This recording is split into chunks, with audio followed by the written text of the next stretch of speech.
Você tem sentido batedeira no coração, taquicardia, arrepios pelo corpo, vontade de chorar sem motivo? Irrita-se com qualquer fato? Tem sonolência exagerada? Ou outros distúrbios do sono, como insônia, terror noturno? Padece há anos de dores pelo corpo sem que encontre uma causa definida? Ou sente um pânico terrível sem causa conhecida? Se você tem 2, 3 ou mais destes sintomas, já fez todos os exames aconselhados pelo médico com qual se trata? Tem feito uso regular dos remédios indicados sem obter melhoras substanciais? Fique alerta, porque tudo indica que você tem mediunidade. Este livro pretende apresentar a mediunidade e seu significado na vida das pessoas. Visa explicar como a mediunidade aparece e por que ela é a causa de tantos sintomas como os que descrevemos acima.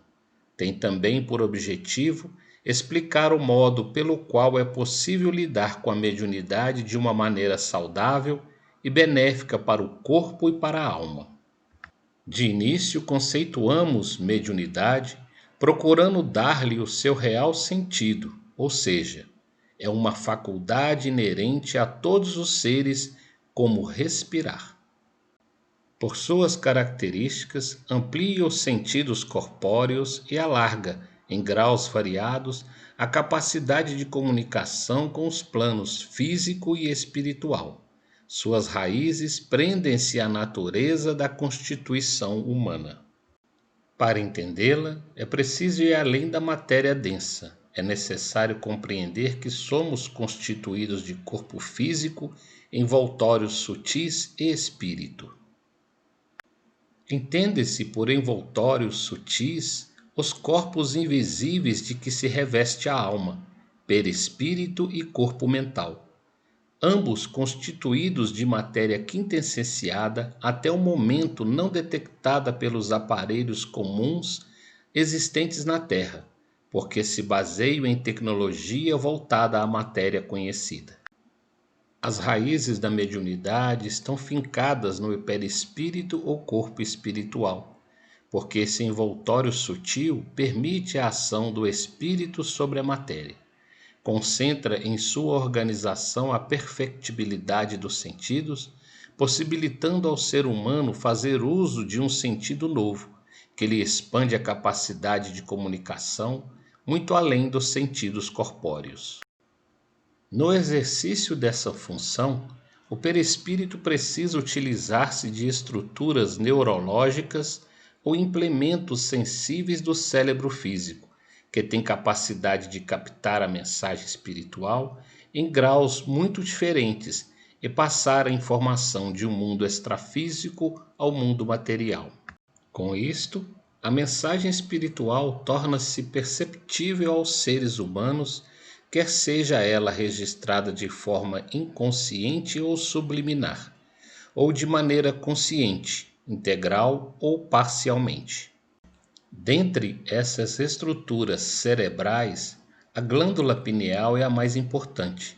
Também conhecida como glândula da vida mental, ela recebe, decodifica e transmite as mensagens extrafísicas às várias regiões do cérebro, para que possam ser interpretadas e compreendidas. Abrindo um parênteses na leitura do livro, eu vos trago uma mensagem científica.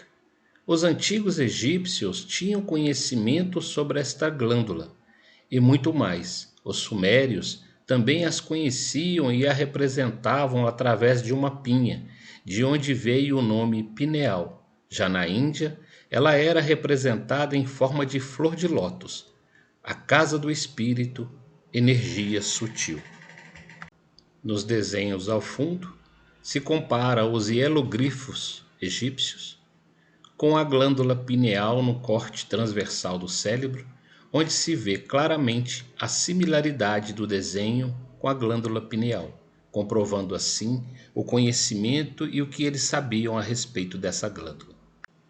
É fácil descobrir assim, porque todos somos médiuns, visto que todos nós possuímos perispírito e glândula pineal.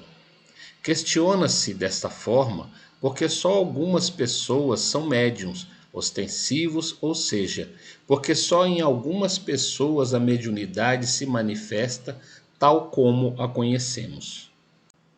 Além disso, porque apenas algumas pessoas exercem efetiva e regularmente os dons da mediunidade?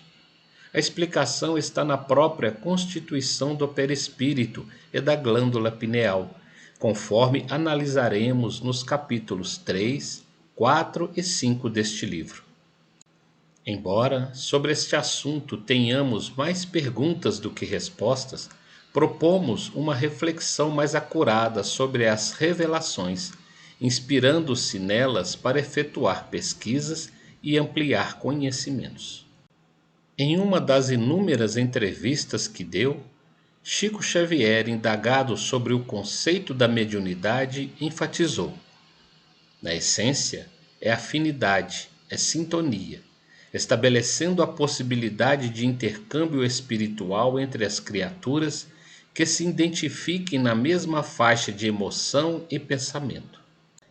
Em seguida esclareceu: os sintomas podem ser variados, de acordo com o tipo de mediunidade.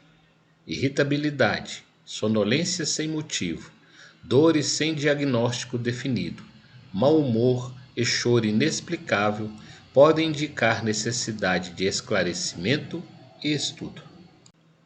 Daquilo que hoje conhecemos, este livro procurou ressaltar os principais sintomas da mediunidade, segundo a diversidade dos dons ou carismas, vinculando a maioria deles às próprias funções da pineal. Assim como mostramos de que forma podem se tornar permanentes, constituindo-se muitas vezes em grave ameaça à saúde física e mental, na chamada mediunidade torturada ou na obsessão. Com isso, somos levados a ressaltar a importância dos pensamentos, uma vez que eles são tão essenciais na mediunidade quanto o leito é para o rio. Na verdade, constituem-se na base fundamental de toda comunicação. Conhecer estes dados é importante para quem deseja desenvolver sadiamente a mediunidade, ou seja, educar-se mediunicamente. Para isso, é aconselhável procurar informações em fontes seguras, tanto em cursos e seminários, na casa espírita, quanto em leituras sadias, selecionando livros que instruam e estimulem o seu bom uso. No decorrer deste livro, seguimos as revelações dos espíritos instrutores contidas nas obras de Allan Kardec no século XIX e de Chico Xavier e Emmanuel no século XX. Para lançar as bases do Espiritismo, o codificador da doutrina conseguiu marginalizar a fraude, expulsando-a dos experimentos que fez, bem como procurou estudar e classificar os fenômenos e seus produtores, os médiuns. Demonstrou que muitos dos fenômenos tinham origem na psique do próprio médium, sendo, portanto, fenômenos anímicos, como os denominados hoje. Seguindo a orientação de Kardec e a dos instrutores do século XX, há duas maneiras de classificar a mediunidade. A primeira delas tem por critério a fonte produtora. Os fenômenos podem ser anímicos, produzidos pelos espíritos encarnados, ou podem ser espiríticos, produzidos por desencarnados. A segunda maneira de classificar a mediunidade se dá segundo o critério dos efeitos, que podem ser físicos ou intelectuais, sendo produzidos tanto pelas almas dos chamados vivos quanto dos mortos.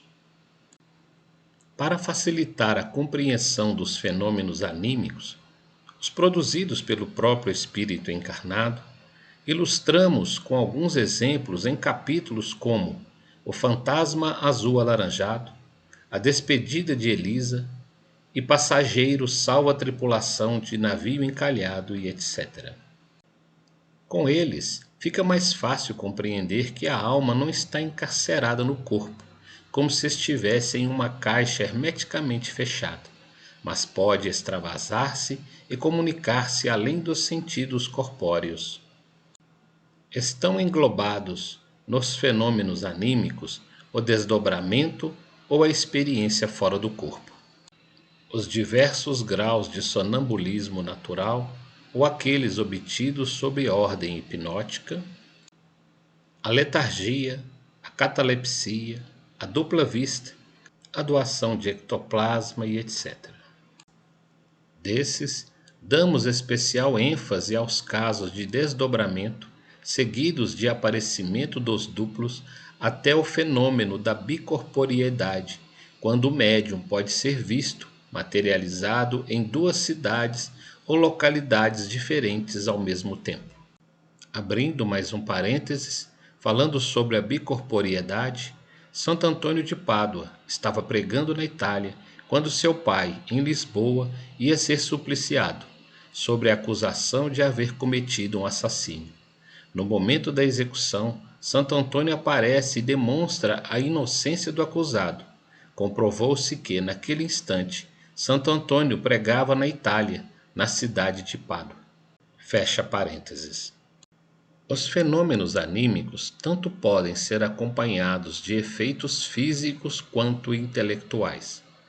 Há encarnados que podem emitir comunicações através da fala e da escrita, tendo a si próprios como intermediários ou se servindo de outros medianeiros para passar a mensagem como, por exemplo, enquanto estão em estado de coma. Além desses, existem os fenômenos espiríticos, que se constituem na comunicação dos desencarnados. São considerados fenômenos mediúnicos propriamente ditos e podem produzir efeitos físicos e intelectuais. Dentre os efeitos físicos, são analisados os casos de materialização dos espíritos completa ou parcial, as pancadas ou batidas, os transportes de pessoas ou objetos, a levitação, a doação de ectoplasma para os serviços de cura, etc. Dentre os fenômenos intelectuais, analisaremos a vidência, a audiência, a psicofonia ou incorporação, a psicografia, a psicometria e etc. A mediunidade é um sentido especial na vida do ser humano, que traz percalços e compromissos, mas também muito bem-estar, desde que sejam seguidos os caminhos que lhe tragam maior felicidade espiritual. Para tanto, o médium precisa aplicá-la tendo por base a caridade, o bem do próximo, vinculando-a profundamente à sua melhoria moral, que implica esforços constantes em vencer suas más inclinações, representadas pelos vícios, entre os quais o orgulho, a vaidade, a presunção. Quando exercida nessas bases, o médium passa a conhecer-se melhor, e o seu desenvolvimento equivale a numerosas e prolongadas sessões de psicanálise, tendo como recompensa final a sensação de paz íntima, fruto do dever cumprido. Mais do que um precursor, Kardec foi o fundador da ciência do paranormal. Com ele, temos o estudo minucioso da mediunidade, a classificação dos espíritos e dos médiuns, o papel desempenhado por estes nas comunicações e sua influência moral, a confluência da constelação familiar invisível, que age sobre o médium e que por ele influenciada, as interferências, mesmo inconscientes, dos pesquisadores e dos assistentes, os inconvenientes e perigos do exercício mediúnico mal direcionado, as rupturas dos campos psíquicos com a interferência de mentes estranhas, gerando processos obsessivos, as ações de cura magnética, etc. Tudo isso foi objeto de detalhado estudo, constituindo-se o Livro dos Médiuns, em um verdadeiro tratado para a prática do paranormal. Sem Kardec, portanto, não há estudo sério das manifestações espirituais.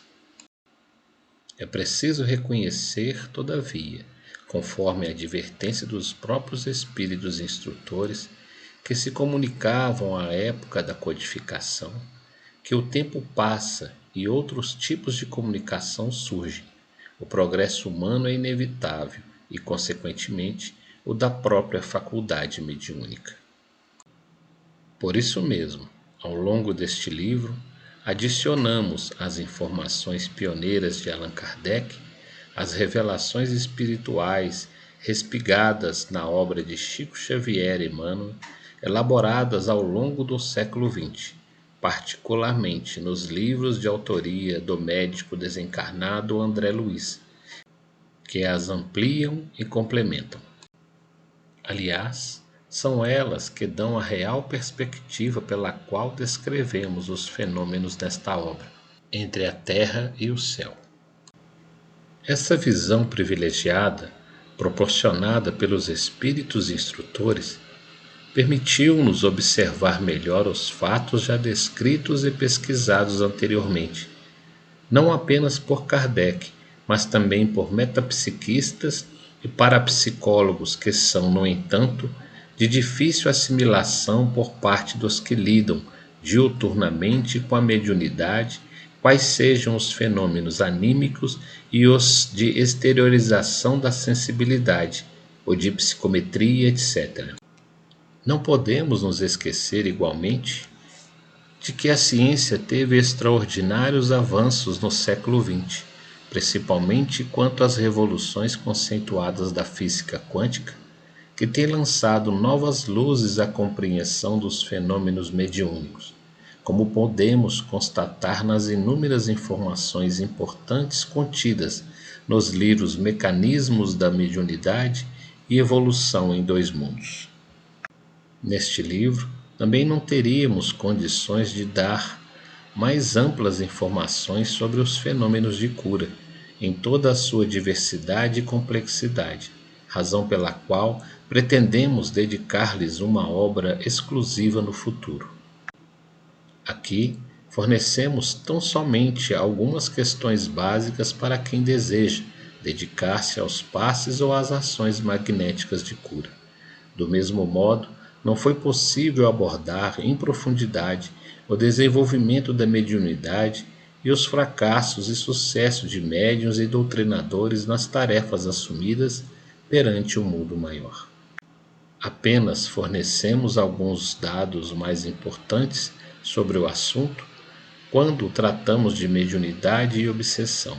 Pretendemos, no entanto, voltar a este tema em obra à parte.